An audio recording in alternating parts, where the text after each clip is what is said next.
I want to start by sort of just giving the objective of this presentation, and that is to identify the elements required in creating a control-driven strategy to manage fraud and corruption in a supply chain environment.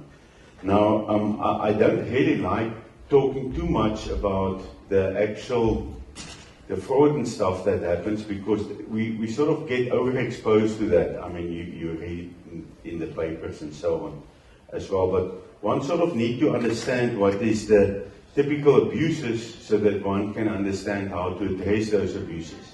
And hopefully my presentation today is going to help you to understand the tools that you have to actually reduce the fraud risk in your supply chain environment. I want to start off by talking about the three major categories of supply chain or procurement fraudulent practices, being bid rigging, tender evaluation manipulation, and contract management corruption. And in a manner of speaking, what we found specifically on contract management corruption is that is the emerging risk. The rules has become so tight in the procurement process that the devious practices has moved on to contract management. But bid rigging, and this is a very, very complicated definition, but it basically boils down to a practice of the suppliers that colludes. Now, yesterday we spoke about the whole open bidding and closed bidding story, and open bidding unfortunately also become a conducive environment for collusion, because everybody knows who everybody else is. There's a classic example, and once again we treat it as a supply chain or procurement best practice, where we create panels of suppliers. The problem with the panel of suppliers is if they know who the other one is, they can go over a game of golf or a couple of drinks, they can go and agree who gets what when. And by just not being available or cover quoting each other or stuff like that. So when we're talking about bid rigging, there's certain red flags that you need to be aware of, and then you might realize that you might be the victim of bid rigging. And this is really relevant to the supply chain guys, because this stuff, it happens regularly, and we sometimes don't have the terminology to describe it or spot the issue. So obviously there's the intentionally not submitting bids. So for instance, if you run a quotations procedure, or if you're running a tender procedure, and there's some big players in the market that you normally know plays, and then suddenly they don't play. They just don't come. Do the effort to go and ask them, why did you not submit a bid? Sometimes they'll tell you your specification is flawed or biased, or it looks like you're favoring a certain service provider or something like that. And that also gives you an opportunity to learn. Another scenario is a bidder withdrawing his bid. Now, there was a specific case study here in the Eastern Cape where the guys did seed supplies, and one company, okay, later on turned out they had the same directors, so they really knew how to play the game. They each had two different companies had bids in. The one won, and the other one came second. Then the one who won withdrew, and they ended up making 2 million rand extra on the deal, because the second guy was 2 million more expensive. So that's a typical withdrawal scenario. Submission of non-competitive bid that's too high to be accepted, or contains terms that's unacceptable. Once again, it might be intentional. Those guys know they're going to be eliminated, but they're just doing it so that it creates the perception of competition. Submit a bid by arrive by agreement. That means some oaks first agreed who's going to submit what price, so they basically agree who's going to win the bid in the way we evaluate bids at the end of the day. And then they also do, and this was the classic case when came to the 2010 World Cup was the construction companies colluded in terms of who's going to build which stadium. So they rigged the bidding in a manner of speaking to make sure that everybody gets a piece of the pie, and but he gets the piece of the pie that's most suitable to himself. And obviously the Competition Commission later on took them to task and really punished them well. Then the other one is this underquoting combined with extortion. And this is a nasty one, especially if you're in an infrastructure environment. Imagine that you run a construction or an infrastructure bid, you get a winning bidder, the price is fantastic, but it's actually too good. And once they take control of the site, now you committed to spend the money, it's in the budget, it is for that financial year, rollovers are frowned upon, and the guy says, no, sorry man, you know I made a mistake. I totally underquoted certain things and I need a variation order. Now obviously from a contract management perspective, you can say, no, you deliver or I will take care of you. But the reality is he's got you, I don't want to say that, he's got you somewhere, but you're in a compromised situation and you end up giving in to the pressure, and it boils down to extortion. Now, what I normally tell, and it happens all the time in the human settlements environment, in these RDP housing projects, and what I normally tell the procurement managers is it's their fault if that supplier ever comes back into the game. Because what you end up doing with a supplier like that, you say, okay, fine, I can see you're extorting me now. Yeah, and you came into this bid intentionally doing that. So I'll give you the variation order, but that's the last time you work for this institution. And I will also make sure that I report you to National Treasury or whoever to get you blacklisted properly as well. Because if you don't remove them from the system, the next institution just get taken for the same right the next time. Tender manipulation is something that happens more inside your organization. It also requires an element of collusion, normally in between staff or certain senior employees that's in the bid committees, and it could happen anywhere. I mean, the reality is there's many tricks to ensure who wins the bid, and I hope by me telling you that my function is transversal risk management, internal audit, and forensic audit. So we know about these things, and we go out to catch people on these things. So targeted specifications is specifications that's designed for a targeted bidder. We also spoke about that yesterday briefly. There's a tampering with documents, just remove the tax clearance certificate, although CSD is now supposed to have taken care of tax clearance certificates. So there's a lot of issues that's solved. I don't know if the universities are using CSD, the National Treasury. If anything, I get goosebumps because now I'm going to give you some real value today.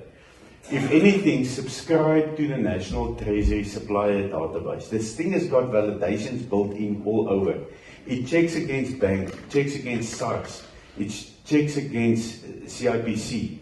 So it does all the checks and balances that you need to do. And it's free. It doesn't cost you a cent. There's no subscription fees. You contact them and you become a registered buyer. You can also advertise your tenders on that thing. And it's available to all government institutions. So the website is www.csd.gov.za. And there's a buyer section and there's a supplier section. You strongly encourage, actually you must rewrite this. There's circulars out that sort of says that we're compelled to actually make use of this system. Okay, so it removes so much documents from your bid process. Yes, it adds another couple of new complications that you need to get to learn. but it is really worth your while subscribing to that system, because it takes a lot of responsibility of the supply chain function or of the procurement function of the organization to do this supplier validations. I mean, one of the nasty validations that you need to do is check if the person is on the national database for restricted suppliers. I mean, it's impossible to check that, because it's just a list of millions of companies, and it's not even an Excel. It's given to you in PDF, so some person has to kill himself going through the pages. Okay, and there's another manipulation mechanism assisting bidders to complete the bids. So you just leak the specs before the time and you coach them a bit what is expected. The inconsistent and subjective evaluation also opens the door for litigation. So most of the cases, and yesterday Helen Venter was here, and myself and her know each other very well, discussing interesting court cases. And most of the court cases out there normally relates to some poorly written specification at the end of the day. So sometimes it's let's call it by accident, but sometimes it's intentional, so that you can end up using subjective mechanisms to pick the supplier you want. Cancel and re-advertise. One way of tipping off your bidder about how to respond is you actually make the specification public through an advertisement, and then you cancel the bid. Now you give the people all the time from the first advertisement to the next advertisement, but by the next advertisement things are urgent and you close quickly, which sometimes could result in somebody getting favored. And then the nastiest one out there is delay the process. So we call it bad planning, but sometimes it's deliberate delay, where a project gets delayed till the point that it's a crisis. Now we're too close to the financial year end and the money is not spent, and then suddenly say, guys, all stops pulled out, we need to award this thing. Now the crisis allows for a deviation, and the deviation is actually the cheat vehicle at the end of the day. Then we get to contract management. So, as I've mentioned earlier, the contract management corruption is an emerging trend because of the supply chain procedures being tied up and tighter than usual. Now the new trend is that you just wait, you go in with a low bid, you have some official or internal party that is friendly towards yourself. You make a pre-agreement that I'm going to come in low, but you guys can sort me out with variation orders so that it becomes affordable. And at the end of the day, that system automatically results in you knowing who the winning bidder is the guy who's going to be bidding the lowest.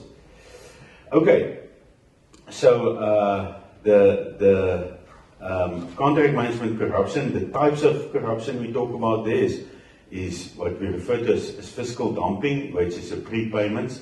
This is typically where you get to the end of a financial year. I don't think universities are that exposed, but municipalities and government departments, this is their playfield. As a matter of fact, and maybe I'm not going to tell you something that you might not even know, universities is an excellent dumping vehicle, which means I go and I pay all my tuition fees for all my interns and my students and everybody up front for the year, for next year, that I don't even know who they are yet, just to make sure the money is off my budget, because they do cash flow accounting, meaning if the cash flows, the expense is recognized. So, but at the end of the day, it becomes a huge risk of not getting value for money, where the party receiving the money could end up or abusing the money themselves, or you end up not actually getting value for money because the thing doesn't materialize the way it's supposed to. Payment facilitation, or we also know it as bribes. The classic case of your invoice gets delayed till you make sure that certain people get a bit of a greasing money to make sure that the invoice flows, otherwise it stays at the bottom of the inbox. the acceptance of poor value. So sometimes the supplier really delivers junk, and the guy who is supposed to receive the stuff just signs off on it. Now maybe he got something out of it to sign off on it. So once again, that's a contract management manipulation. I did speak about variation orders and how it's used. The deliberate delays to force contract price adjustments is another angle that's being used. So once again, human settlements is a typical victim of this kind of environment, but in your construction environment, that's a big trick of the suppliers. So what happens is you have a infrastructure project and you sign a JBCC contract. JBCC contracts are contracts that's very favorable towards the service provider, towards the contractor. I would strongly recommend you consider contract formats like NEC or FEDIC for construction works, because JBCC, it has got all these variation clauses or contract adjustment clauses in. And all the supplier need to do is, if there's 3 clouds in the sky, he says, no, it's raining, we can't work today, standby time. And next week he comes back and he says, no, the ground is waterlogged, extra cost for the civils. And that contract format is way too friendly to the contractor, and it becomes easy for the contractor to actually manipulate it. So if you want to become a world-class procurement organization, you need to understand the contract formats and how they work and which is best for given projects. Okay, and then the last one, failing to enforce contractual terms. That's basically certain quality standards or certain retention clauses and all the kind of items that's there to protect the buying organization, and somebody just fails to enforce it. Oh yes, there's one more. And then collusion between consultants and contractors. So sometimes, and once again, it's more in the construction environment, where you have a consulting engineer and a contractor. And we have a particular problem here in the Eastern Cape where today you're the consulting engineer, tomorrow you're the project manager, the next day you're the quantity surveyor, the next day you are the design engineer. Now what happens in an environment with many projects, in one instance the consultant is the lead, and in another instance the consultant is the subcontractor. And then all they do is, when things go wrong, they start negotiating. Okay, you forgive me for that project, I'll forgive you for this project. And that's the way they manipulate it at the end of the day. Okay, so now let's talk about solving these problems. Now I'm going to quickly try to rush through it. How am I doing with time, by the way? I'm going to try to rush through this. It's a bit of academic stuff. But I need to expose you to some terminology which you might be aware of. But this is now, I'm going to do a speed lecture now on this part of it.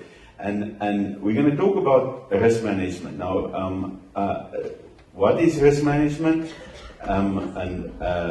There's some academic terminology there, but I've sort of added a slide that gives you a one-sentence solution. Risk management is all about I don't want you to surprise me. You need to think of the problem before it happens, and you need to make sure you've got a plan to deal with the problem before it happens. Now remember now, what I just gave you a lecture on was all the problems that could happen. So now we need to find solutions for those problems. Now I'm not going to go through all the solutions. I'm rather going to show you a methodology of getting to solutions. So the primary objective of dealing with a risk is reduce the likelihood or reduce the impact of that. And in risk management, we've got 4 approaches when it comes to dealing with that, and it's the 4 T's: tolerate, treat, transfer, and terminate. Once again, I'm not going to go through the exact definitions of that. You're more than welcome to approach me afterwards or send me email if you want more of this detail, but this is basically risk management terminology. I really want to get to how we integrate our law. Now, just slight change of angle from a business perspective.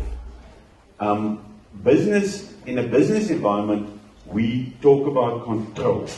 And you've got three kinds of controls. Preventative controls, stop it before it happens. Detective controls, detect it when it happens. And corrective controls is correct the consequences after it happened. So now I'm integrating these principles into something that gets closer to reality. And that is that if we talk about reducing the likelihood and reducing the impact, then preventative controls are all likelihood, addresses likelihood. So preventative controls, I'm not going to go through detail. The next slide covers it in much more detail. Is detective controls, and then you have reduced impact, contingency planning. Now, the fancy words that you would hear in your organization is your business continuity management or planning, and disaster recovery planning, those kinds of things. But there's also consequence management. It's a buzzword we're using in government. I don't know if it's used that much in your environment, but it's basically making sure that people feel the consequences of their mistakes. And once again, there's an approach to that, and there's certain laws that you actually have to abide by. For instance, if there's a fraud of more than 100,000, you must report it to the police. That is the Prevention and Combating of Corrupt Activities Act. We call it in short PRECOS. Anyway, so the key to creating an environment where fraud is less likely to take place is to make sure you assign accountability. Now, internal control processes, and you'll notice some of the terminology is known to us, like segregation of duties, making sure that the person is not a referee and a player at the same time. So avoid incompatible functions assigned to the same person. Committees, have them jointly and severally liable. Now that's a scary thing. If you have a tender committee and you sign them up to be jointly and severally liable, that it means that if this committee makes a mistake that boils down to fraud or manipulation, I'm going to charge every single member of this committee, regardless if you contributed or didn't contribute to it. So what happens when you make them jointly and severally liable is they start keeping each other honest, because you're going to make me lose my job if you do that. So people are much more strict on each other. But the way we set up committees now, all that we achieve is we achieve that nobody gets to be blamed, which is actually a problem. And then there's also the job rotation. Don't let people do the same thing forever, especially on contract management, because they build relationships. And eventually, they're actually just buddies. There's no corruption. It's just everybody's very friendly to each other, and I know him, I know his wife, and I know his children, but he's not doing a good job, and he must actually be fired. But I know his family. My heart would break to see them suffering. So there's an element of keeping your distance from suppliers, and if you fail to do that, you're going to be emotionally pulled into a hole that you don't want to be in. Anyway, so I sort of repeat myself there, and then there's other tools also: comprehensive code of conduct, non-disclosure agreement, conflict of interest agreements. Most of those things are not really meant to keep people honest. I mean, you're ethical or you're not ethical. It's actually how people work. There's a school of thought that says governance and ethics is directly opposed to each other, because governance assumes nobody's ethical. Because that's why I have governance in place. I don't believe people are honest, and that's why I have to put all these controls in place. Anyway, so back to this. The principle of all these agreements and codes of conduct is actually to arrange consequence management later on. Because the principle of disciplinary procedure at the end of the day is there a rule? Is the rule lawful? Is the person that's broken the rule aware of the rule? And can you prove the rule was broken? And are you following due process? That's the 5 principles of disciplinary procedures. And the first step there is make sure that the rules are written down and available for the people to know. Okay, and then communication and training is obviously a fundamental principle to make sure that your governance and systems are all in place. So, other preventative controls is well-documented transactions that equals transparency. Remember yesterday we spoke about transparency as well, and they say open committee meetings is transparency. I say well-documented decisions is transparency because I can present people how I made the decision. And that there's certain protocols that goes with that. You can see this presentation of mine, if I really have to unpack it, we'll spend the whole conference just about this. Automation. Now that's a nice topic because now we're getting into the space which I really like, which I believe all supply chain environments, if you go to Lean, Six Sigma, all these quality, this conference is ISO 9001 certified. You know what that means? It means that they've got solid documented systems and processes, and they've got the system of continuous improvement behind it. And that's what all these, let's call it supply chain best practice is about. It's about continuous improvement. And when it comes to automation, it's a process of simplifying, standardizing, centralize, and automate. At the end of the day, outsourcing, very dangerous space. If you don't know what you're doing, you're playing with fire. It's a fantastic solution, but because of the contract management intricacies, it is not for the what do they call it, well, faint-hearted is the one word I'm thinking of, ignorant. Ignorant and faint-hearted. Okay, so detective controls, I'm not going to go too deep into it. It's the usual stuff, our internal control, internal assurance providers, which is management, internal audit, external audit, and the employees through whistleblowing, external stakeholders, the public, and the suppliers, and your law enforcement functions. Corrective controls, as I've mentioned, one of the corrective controls is consequence management. And a consequence management starts with the process of investigating, and sometimes you find, I remember I mentioned the 5 rules of a disciplinary process. Is there a rule? Is the rule lawful? Is the rule known to the person that broke it? Do you have evidence that the rule was broken? This is what forensic investigators try to prove. If any of that first 3 is missing, you can't prosecute. So you first have to fix the system. So most of the forensic audits I'm involved in, we end up doing a system improvement plan as opposed to a prosecution. Simply because we're wasting our time to do a prosecution, the person's going to get away because he's going to say, I didn't know, or the rule is not lawful, or he's going to say there was no rule. Anyway, so I'm going to end with this slide, very busy slide, but and it's brand spanking new. It's the first time in the whole of South Africa that you see this slide because it only got created yesterday. Actually, this morning, 4 o'clock. I didn't go to the party. So, and hotel rooms is not the nicest place to sleep. Anyway, so what I'm showing you here is just an approach. And I would once again strongly advise you, if there's something worthwhile doing out there, there's a process called COVID. COVID is you would hear the IT guys talk about it all the time. But it actually is not. By the way, this is my last slide, just in case you want to cut me short. You will hear the IT guys talk about COVID and COVID best practices. But COVID, yes, it is about IT, but it starts with the business. It's a process of identifying what the business needs and then eventually translate it into the IT systems and processes.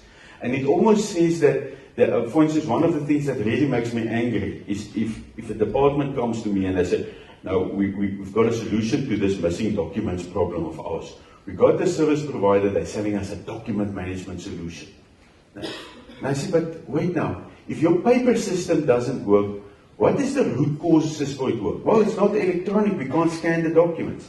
And then it turns out, no, they don't have the discipline to file it in the first place. So if it's a discipline problem you have, you're going to have it in an electronic system or in a manual system. And then I turn around and says, you know what the document management solution is going to do for you? It's going to allow you to lose the document faster. Because that's what IT does. It makes things faster. So you make the same mistakes just faster. So in any control environment, and you can almost assess yourself. You can go and sit down in your organization and you look at your policies and procedures, and you can do a maturity assessment using the COBIT approach. But now I've given you some terminology that's very simple and straightforward. So the first level of COBIT process maturity is an incomplete process. So in business language, we call that inputs only. So that means I go to work every day, but I do nothing. That's an input. The second level, which is called a perform process, is I go to work every day and I do something. Although I don't have much of an output, there's at least something happening. So input plus process equals an output. That's systems thinking, also known as.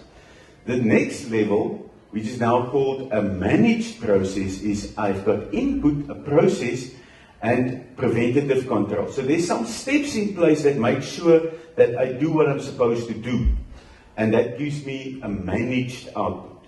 But once again, that output could still be inconsistent.